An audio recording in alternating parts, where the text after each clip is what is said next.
You're listening to Seattle Real Estate Podcast. Hi, everybody. I'm Sean Reynolds, the owner of Summit Properties Northwest, Reynolds & Klein Appraisal, and your host for this edition of the Seattle Real Estate Podcast. If you are a real estate broker, an independent contractor, or part of the gig economy, you're going to want to listen to this podcast. We've got a ton of changes going on with the stimulus package. And this is one of the things that I am not hearing a lot of people talk about, and that is that in the first time of the stimulus package in U.S. history, unemployed or people who are independent contractors who are not working can now take advantage of some of the aid within the stimulus package. So we're going to jump on into that, and I'm going to focus on a couple of the aid packages that are available for real estate brokers, but not only real estate brokers, but for anybody who's an independent contractor, Uber driver, all of those who are considered a gig worker in today's economy. And that's why I think so much money has been placed into a fund, roughly $359 billion right now towards small business, because so much of the U.S. is out of work and just down and not doing anything for the economy. And so this is a stimulus package that helps people kind of get going or weather the storm. So let's jump on in. So the stimulus gives brokers a lifeline, but it may not be enough for the deluge of unemployed. That's one of the major headlines we're seeing.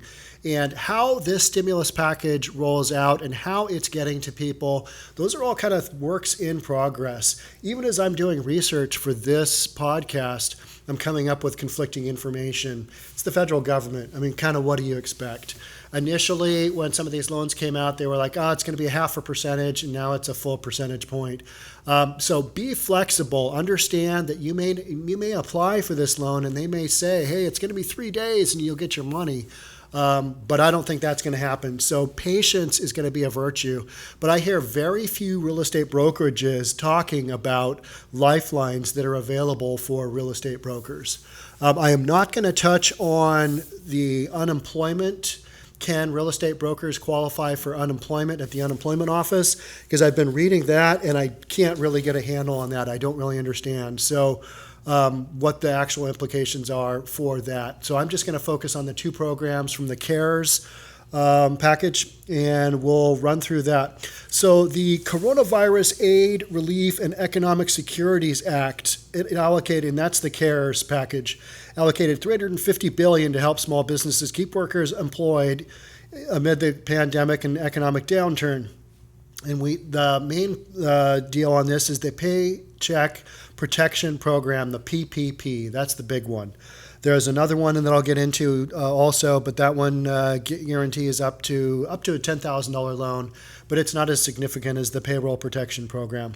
And right now, $359 billion is allocated out of the $2.2 trillion. And then President Trump this morning indicated another $250 billion will be coming. And that's because I think so many people realize that $350 billion for small business is not going to be enough for all the people that are going to make claims to it. So if you are a real estate broker and things are still going okay for you right now, that's one thing. But in a month or two, when the mortgage industry is kind of at a standstill because of liquidity, that could be another thing. So even if you think that your real estate business is solid and you're going to keep going, that's fine. But I've applied for these loans for my company, and I believe it's in your best interest to, as a responsible person, especially if you have people on your payroll and if you have a business that's responsible for other people, take advantage of every federal government loan that you can, or grant, as the case of some of these will be as we get into it. All right. And another thing, Washington State schools, they are not going to be returning this year out. And I think you're going to see a ton of schools along those same lines. And Washington is cutting $445 million from the budget to kind of make a go of things. So some drastic things out there that are happening, especially in real estate. And that's why I think it's necessary to take advantage of whatever you can, especially if it's a federal government grant or loan or whatever it may be that you're looking at. I know Redfin just announced 41% of its brokers are going to be furloughed. And then I think another 7% of its office staff have been let go. And that's kind of in line with what other brokerages are doing. I know Compass laid off 15% of their staff. I think it was a week ago or so. Rheology is having layoffs, but you're going to see it kind of left and right because real estate isn't exempt from this, and real estate is so dependent upon so many different small businesses and businesses out there and keeping people hired that without those industries going, real estate's going to have a tough time as well. All right, so you've got two main programs. The first program from the CARES package is the SBA 7A Payroll Protection Program. It provides a loan up to $10 million to cover expenses like payroll, mortgage interest, rent, and utilities from the period from February 15th to June 30th. So this is a kind of a lifeline for a specific amount of time. The second package is the Economic Injury Disaster Loan, and that's known as the SBA 7B2 loans. And those provide up to $10,000 advances in emergency loans that are supposed to be dispersed within 3 days. That's just not going to happen. You're not seeing that. And those loans are limited up to $2 million. So I'm going to focus on the second one. That's the larger of the two, the SBA 7A Payroll Protection Program. Individual salary amounts are capped at $100,000 for this program. And if the employer keeps payroll expenses at 75% of the previous year's level, the loans will be forgiven. Spokesperson for the National Association of Realtors said the program is available to individual brokers, meaning they can take out loans to cover lost commissions as payroll. So that's your lifeline. Even though you're hearing everything about payroll and you're like, hey, I'm a real estate broker, but I'm an independent contractor. I'm not on anybody's payroll. It is this program, the Payroll Protection Program, will still cover you. And in quotes, these loans are available to the self-employed/independent contractors. And that's what it's designed for. It's designed for independent contractors, anybody in the gig economy, like I said, like Uber drivers and anybody who isn't an employee but is still suffering. That's what this is a lifeline for. All right. Here's a quote that I found really interesting. We estimate the cost of replacing 80% of the revenue for 3 months of private sector firms with fewer than 500 employees. That's who these programs are covering, is companies with fewer than 500 employees. We estimate the cost of replacing 80% of the revenue for 3 months of private sector firms with fewer than 500 employees, excluding manufacturing, health, education, and finance industries, to be $1.2 trillion. That was an estimate made by the economist at the American Enterprise Institute, and that's a think tank. So that's why I think you're already seeing the loan limit go from $359 billion to add another $250 billion. So you're at $600 billion already. And I think that's basically half of the $1.2 trillion that this think tank is saying.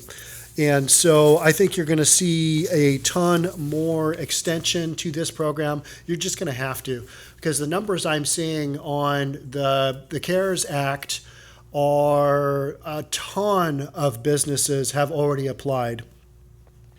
And let's get into that. So small business can apply as of April 3rd. Small businesses and sole proprietors can begin applying on April 3rd. Independent contractors and self-employed individuals can apply beginning on April 10th. That is this Friday. Today is Tuesday, April the 7th. So you've got 3 days to kind of get your business in line. Now, the loans that I'm talking about here, those come through an SBA lender. And what I've done is I applied through a lender called Lendio, Lendio, and you can just look them up, lendio.com. And they're a broker, and they're going to try and find a good fit for all of these loans. And the reason we use them is because my social media guy, Darian Dunstan, he said he saw them featured on CNBC, and we're going to roll with that because we watch a lot of CNBC. And if this goes wildly sideways, we're all just going to blame Darian. Thanks so much. No, we're not. And again, like I said, hey, we don't know exactly how all this is going to go. So you may apply, and you're going to have to do some follow-up. I'm already following up with, hey, do you need anything more with my application? Because as far as I can tell, it's a pretty simple application, and it's a pretty simple process. And then you need to get assigned, you need to get hooked up with a lender who is doing SBA loans. And those can be FDIC banks, they can be credit unions, they can be private or smaller banks. But it needs to go through an SBA lender. And that's just how this is being handled. All right. A lot of the information I'm going to go through now is on Treasury, is on the U.S. Chamber of Commerce site, and also treasury.gov is another really good resource for these lifelines. But what you can do is what I did is I Googled real estate agent, coronavirus aid, or stimulus package, real estate broker, something like that, and you'll come up with a whole bunch of threads and links. So small business and sole proprietors started applying last Friday, April the 3rd, and then independent contractors and self-employed individuals can apply starting this Friday, April 10th. You can apply through any existing SBA 7A lender or through any federally insured depository institution, it's FDIC, federally insured credit union, and farm credit system institution that is participating. Other regulated lenders will be available to make these loans once they're approved and enrolled in the program. So the federal government's trying to get all this going, and it is a cluster. It's going to be a cluster. You're going to have patience, and you're just going to have to hang in there. While the program is open until June 30th, 2020, the government is advising borrowers to apply as soon as possible. I know I was doing research last Friday. Today's Tuesday, but last Friday, I can't remember how many billion of loans have been applied for. And I think in the President Trump speech that he was giving just now, I think he indicated 30 billion had already been approved. I don't know. We'll have to kind of wait and see. But do your own due diligence on these. Been through this a few times, and when federal grant money is available, you got to jump on it, and you got to be smart about it. Okay, am I eligible? You're asking yourself, am I eligible? You are eligible if you are a small business with fewer than 500 employees, all right? A small business that otherwise meets the SBA's size standard. A 501k with fewer than 500 employees, an individual who operates as a sole proprietor, an individual who operates as an independent contractor. That's fifth on the list. That's the one you want to look for. An individual who operates as an independent contractor, because you as a real estate broker, that's what you are. You're not an employee. And then the list goes on to cover a few more people. In addition, some special rules may make you eligible. I'm not going to get into that because we're talking about real estate brokers, and it's been clear that that you are included on this. It's not even a gray area. It's just a matter of how many people apply and how much money there is and how long it's going to take and who it comes from. So are you eligible? Yes. The answer to that one, to answer number one, is yes. Number two, what will lenders be looking for? Borrowers will need to complete the Paycheck Protection Loan application, which is available here, and that is on the Chamber of Commerce.gov website. And any lender that you link up with will have an application for you there as well. Borrowers will need to complete the Paycheck Protection Loan. Lenders will ask you for a good faith certification that, and it's a 4-step process, pretty quick. So they're going to ask you to certify that the uncertainty of current economic conditions makes the loan request necessary to support ongoing operations. Yeah, as a real estate broker, you don't know if you're going to get a commission. You don't know if deals in your pipeline, which we've had quite a few of, blow up. We've had quite a few lenders say, yep, we are no longer making loans as of right now. Had lenders leave the mortgage industry. Yeah, we are not going to be lending for a little while. So you're going to hear a lot more of that. So get things in order because you are going to be able to say, the uncertainty of current economic conditions makes the loan request necessary. You're going to be able to say that. The borrower, this is number two of what lenders will be looking for. You're going to have to certify but you will use the loan proceeds to retain workers and maintain payroll or make mortgage, lease, and utility payments. So when you hear workers, think of yourself. You're an independent contractor. You're going to keep your business going. The third thing you're going to certify is borrower does not have an application pending for a loan duplicative of the purpose and amounts applied for here. You don't have another loan going somewhere else. That's the thing. All right, the fourth is from February 15th, 2020 to December 31st, 2020. The borrower has not received a loan duplicative of the purpose and amounts applied herein. There's another couple of notes, but I'm not going to read those. If you are an independent contractor, sole proprietor, or self-employed individual, lenders will also be looking for certain documents. Final requirements will be announced by the government, so it's kind of ongoing. But what we think they're going to be looking for is payroll tax filings, Form 1099 miscellaneous, and income and expenses from the sole proprietorship. So more than likely, as a real estate broker, the lenders are going to be looking for a Form 1099. That is a form that with Summit Properties Northwest, we sent that out. My office manager, Irma, sent that out at the very beginning of January. So that's right when we can release them. We've already got that information on file. It's basically all of your commission income through the year, send out a 1099. So that's the form you're looking for, is scramble around, find your 1099. And also, if you haven't filed a tax return in like a year or two, you need to get into the IRS system to have your information on file, so that if you've got earnings from somewhere else, so that you can get your $1,200 stimulus check. If you haven't filed, get something on record with the IRS. Get your taxes together, get them filed. And if you are a real estate broker, file. 1099 is going to be part of that. You're going to need that to file your taxes anyway. And it's also going to be required for your application for this small business loan. All right. The third item is, how much can I borrow? Loans can be up to 2.5 times the borrower's average monthly payroll costs, not to exceed $10 million. So the maximum loan is $10 million tops.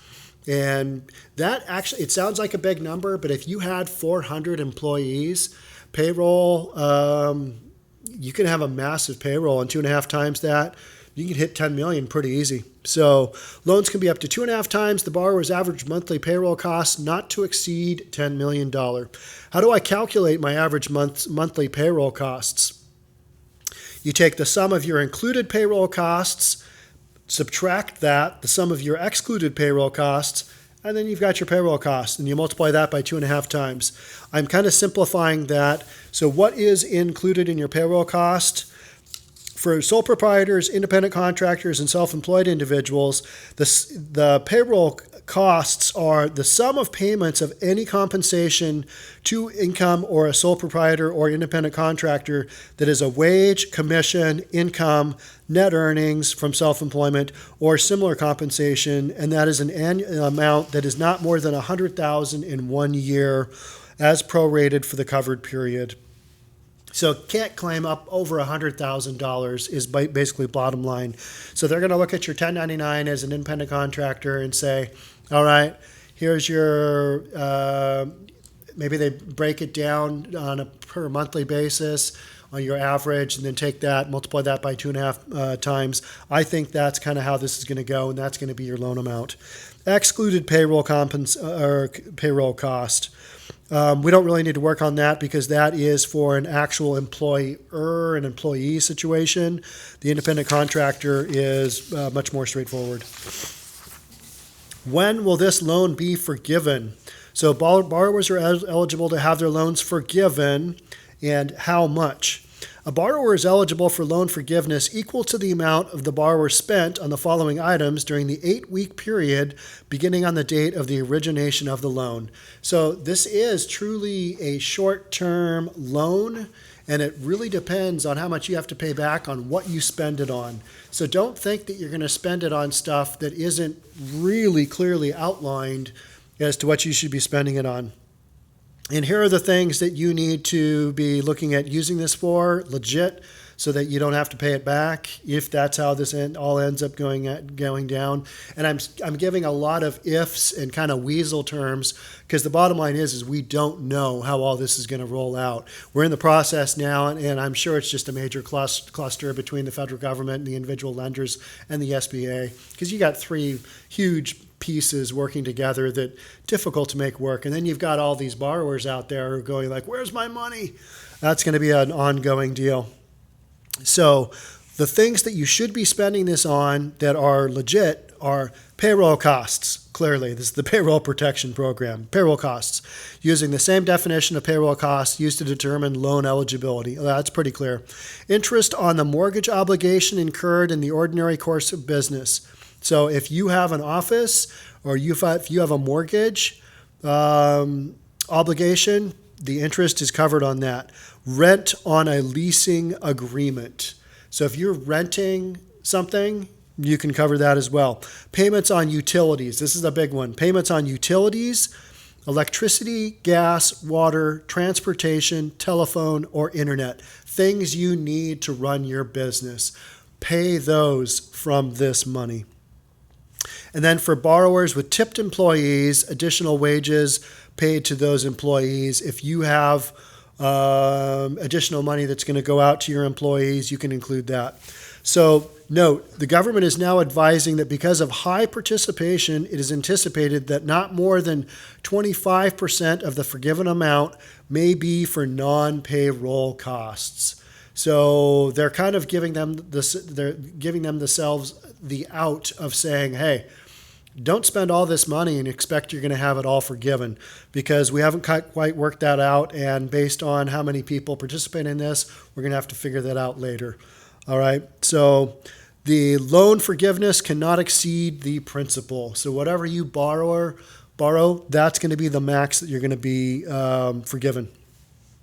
So I'm not going to really get into the forgiveness be reduced or how that's going to go. And then a lot of this has to do with, what if I bring back employees or restore wages? As an employer on this, you got to keep your people in place. That's what this is. This is a lifeline for employers to keep their employees going. It's not so that you can go out and buy a Ferrari. It's not so you can spend it on crazy stuff that doesn't have anything to do with your business. It has to do with keeping small businesses alive. And so if you're using that for anything other than what you're intended to do, it's a violation of federal guidelines. So don't take this lightly. This is kind of some serious stuff. And make your application totally honest. Don't kind of cut corners on that and go, there's probably a lot of people applying. I'm just going to throw this one out there. So if there's a question that you need to answer honestly, that you think it might impact your loan, answer it honestly, because this is not the time where you fudge on things. So then, what is next? So look out for more information about eligible lenders and additional guidance from the SBA soon. So a lot of people have already applied for these programs and haven't heard much back. I've only heard of one or two cases where people have actually gotten their loans and approved and gotten the cash. So I wouldn't hold your breath. This is going to happen super fast, but I think it will happen over time. And will it happen in time to keep us all afloat? That's the big question. That's kind of the question of the hour. And that's where I think on the federal level, where they're willing to step up from $350 billion already before most of these loans have even been made, and then add another $250 billion. I wouldn't be surprised if they threw in another $500 billion or something to up the ante on this and just have zero excuses for people not to reach out and get a federal lifeline. So that is about it on this podcast. That's kind of all the things that I'm going to cover. So, but do your research, but know that these federal lifelines are available through the SBA. Check those out. Get in line. I would get your application in by this Friday, when you can start as an independent contractor. Get your application in, get it going, because we all know that you're not out there super busy with real estate, because so much of that is shut down. And this is a time you take to do what you need to do. And I think filling out the application and getting going on this type of aid is important. So that's it. If you have questions, let me know. If you're watching this on YouTube, hit me up in the comments. Again, I am not a CPA, and I don't know the particulars, and I am not the guy you want to ask for the actual specifics on this. I'm just giving you a heads up that if you're a real estate broker, you are included in this package. do your due diligence and reach out for some aid, because I think you're eligible for it, and it probably won't need to be paid back if you borrow it and use it for the right things. So that's it for this edition of the Seattle Real Estate Podcast. Thank you so much for watching on YouTube or listening to our podcast platforms. Again, I'm Sean Reynolds from Summit Properties Northwest, Reynolds & Klein Appraisal. Thanks again for watching/listening. We'll catch you tomorrow. Bye.